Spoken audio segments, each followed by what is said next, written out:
நடா புயல் வலுவிழந்து காற்றழுத்த தாழ்வு மண்டலமாக இருப்பதாக வானிலை ஆய்வு மையம் கூறியுள்ள நிலையில் புதுச்சேரியில் இப்போது மழை நிலவரம் என்ன என்று நமது செய்தியாளர் ரகுமானிடம் கேட்கலாம். ரகுமான், புதுச்சேரி மற்றும் காரைக்காலில் இப்போதைய மழை நிலவரம் எப்படி இருக்கு? அங்க இருக்கக்கூடிய மழை பொழிவு பத்தி சொல்லுங்க.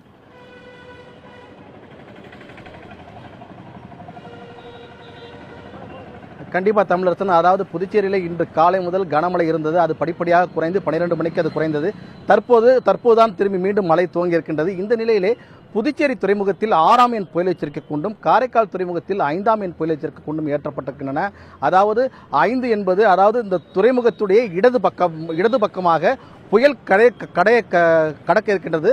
அப்போது இந்த துறைமுக பகுதி கடுமையாக பாதிக்கப்படும் என்றும், அதே போன்று 6 என்பது அதாவது துறைமுகத்துடைய வலது பக்கமாக இந்த காற்றழுத்த தாழ்வு மண்டலமானது கரையை கடக்க இருக்கின்றது. அப்போது துறைமுக பகுதி பாதிக்கும் என்றும் இந்த வானிலை ஆராய்ச்சி அந்த சிம்பலுக்கு குறிப்பிடப்படுகிற பெயராகும். ஆகவே அப்படி பார்க்கும்போது புதுச்சேரியிலிருந்து காரைக்காலுக்கு இடையே தான் இந்த புயல், அதாவது அந்த காற்றழுத்த தாழ்வு மண்டலம் என்பது தற்போது கரையை கடக்க இருக்கின்றது என்பது தற்போது தெளிவாக இருக்கின்றது. நேற்று காலை, அதாவது 2 தினங்களுக்கு முன்பாக வங்கக்கடலிலே குறைந்த காற்றழுத்த தாழ்வு நிலையாக இருந்தது. நேற்று தாழ்வு மண்டலமாக மாறினது.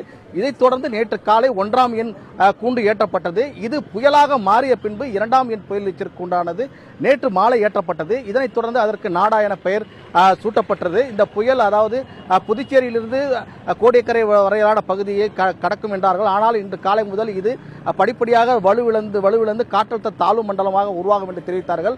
இந்த நிலையிலே அதாவது 2ஆம் எண் ஏற்றப்பட்டிருக்கின்றன. 3, 4 என்று பார்க்கும்போது புயல் காற்றுடன் கூடிய துறைமுக பகுதி இருக்கக்கூடிய பகுதியை பாதிக்கும் என்பது 3.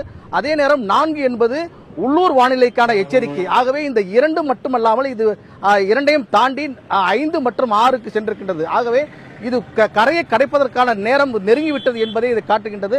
ஆகவே இதிலிருந்து கிட்டத்தட்ட ஒரு 8 மணி நேரத்திலிருந்து 12 மணி நேரத்திற்குள் இந்த காற்றழுத்த, அதாவது புயலாக உருவெடுத்தது தற்போது வலுவிழந்திருக்கின்றது.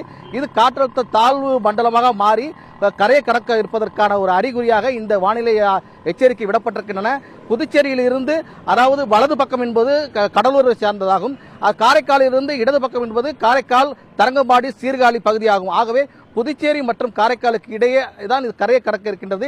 இதற்கான வானிலையை தற்போது விடப்பட்டிருக்கின்றன. தற்போது புதுச்சேரியிலே கனமழை துவங்கி இருக்கின்றது தம்பி தமிழரசன். மேலும் இந்த கனமழை எதிர்கொள்வதற்காக புதுச்சேரி அரசு தேவையான அனைத்து ஏற்பாடுகளையும் செய்து வருகின்றது. மேலும் தொடர்ந்து பேசுங்க ரகுமான்.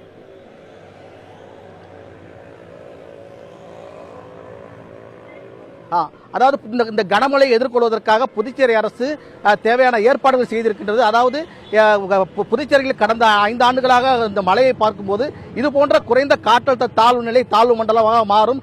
அதன் பின்பு அது புயலாக உருவெடுப்பதற்கு முன்பாகவே அது கனமழையாக பெய்ய துவங்கும். இதை நாம் கடந்த காலங்களில் நம்ம வரலாறாக பார்த்திருக்கின்றோம்.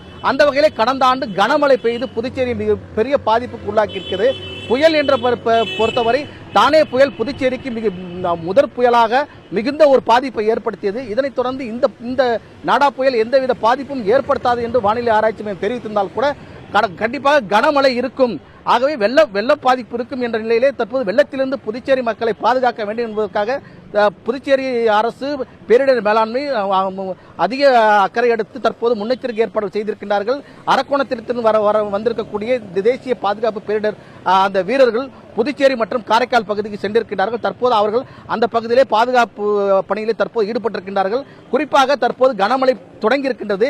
இதனைத் தொடர்ந்து இன்று இரவு வரை இதே போன்ற இந்த மழை பெய்ய துவங்கினால் கண்டிப்பாக காலை வெள்ள பாதிப்பு ஏற்பட இருக்கும். அதை எதிர்கொள்வதற்கான அனைத்து நடவடிக்கைகளும் பேரிடர் மேலாண்மை துறை மற்றும் பொதுப்பணித்துறை அதிகாரிகள் மற்றும் வருவாய்த்துறை, நகராட்சி உள்ளிட்ட அதிகாரிகள் தற்போது தொடர்ந்து ஈடுபட்டு வருகின்றார்கள்.